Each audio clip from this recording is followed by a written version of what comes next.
My Carolina Better Living is sponsored by Healthcare Options of the Triangle.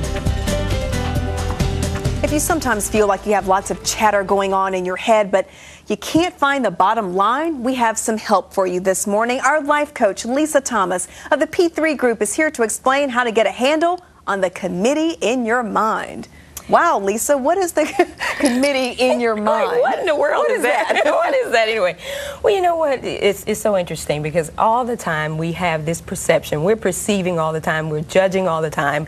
No matter what we're doing, we always have that going on in our heads, except that we're not acknowledging that. Okay. So lots of times we are being driven by these thoughts and these feelings and emotions and all of that, but we're not acknowledging it. We're being driven by it. Our actions, our reactions, and our responses are being driven by this committee in the mind. Okay, so how do we get a handle? How do we manage all that chatter about our visions and abilities and desires? Well, one of the ways is, first of all, you just want to acknowledge that this is going on. Okay. I just mentioned a little while ago that we're being driven by it.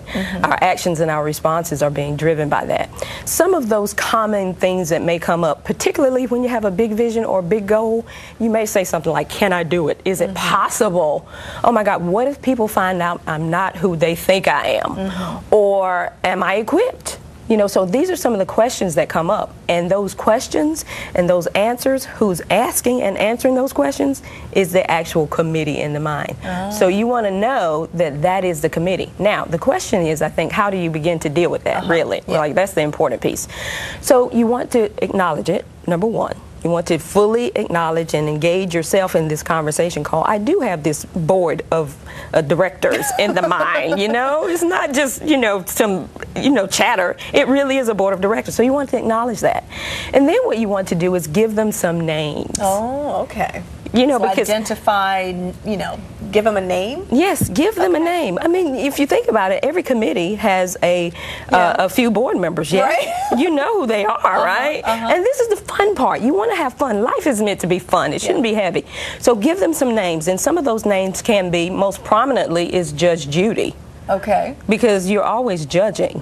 Is that correct? That is correct. We're always judging ourselves. We're judging other people. So prominently, Judge Judy is definitely on the board. Okay. Okay?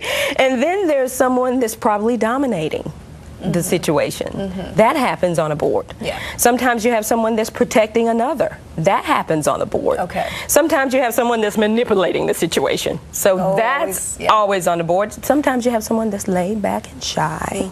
It's not saying a word.